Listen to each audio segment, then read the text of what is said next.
ရာဘက်မှာလူတသောင်းလဲတော့လဲတင်ကိုမတီးမခိုင်ရာတင်ဒီကိုမျက်စိနဲ့ကြည့်၍မတရားတော့သူတို့နိုင်ရောက်ရတော့အဖြစ်ကိုမြင်ယုံများသာရှိနေမည်ထာဝရဘုရားသည်ငါကိုယ်လိုရာဖြစ်တော်မူ၏တင်ဒီဆို၍အမြင့်ဆုံးသောဘုရားနိုင်နေရကြသောကြောင့်တင်နိုင်မကောင်းသောနေထာယုံမကမ်းများတင်နေရတော့ပေဥပမချင်ရာတင်ကိုဆောင်ရှောက်စေခြင်းကကောင်းကင်မန်တော်အားတင်ဖို့မှာထားတော်မူသည်ဖြစ်၍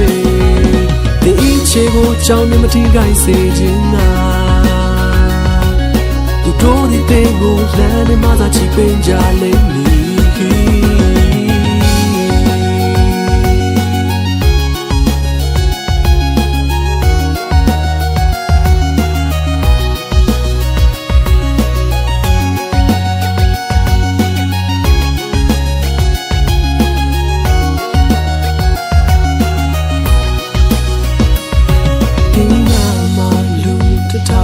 တင်လိုက်ရပါမလူတသောင်းလဲတော့လဲတင်ကိုမတီးမခိုင်ရာ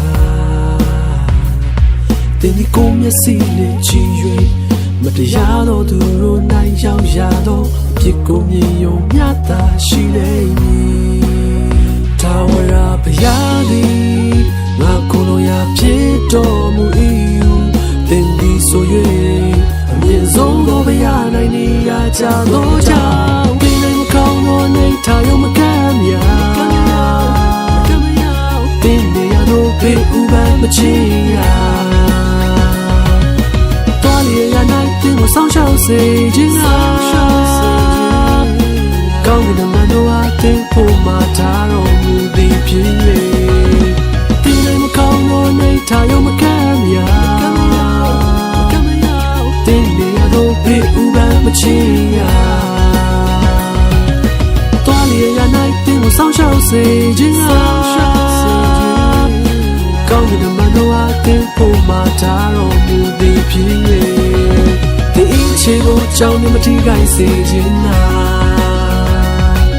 ဒီတို့ဒီတင်ကိုလမ်းနဲ့မှသာချီပင်ကြလိမ့်မည်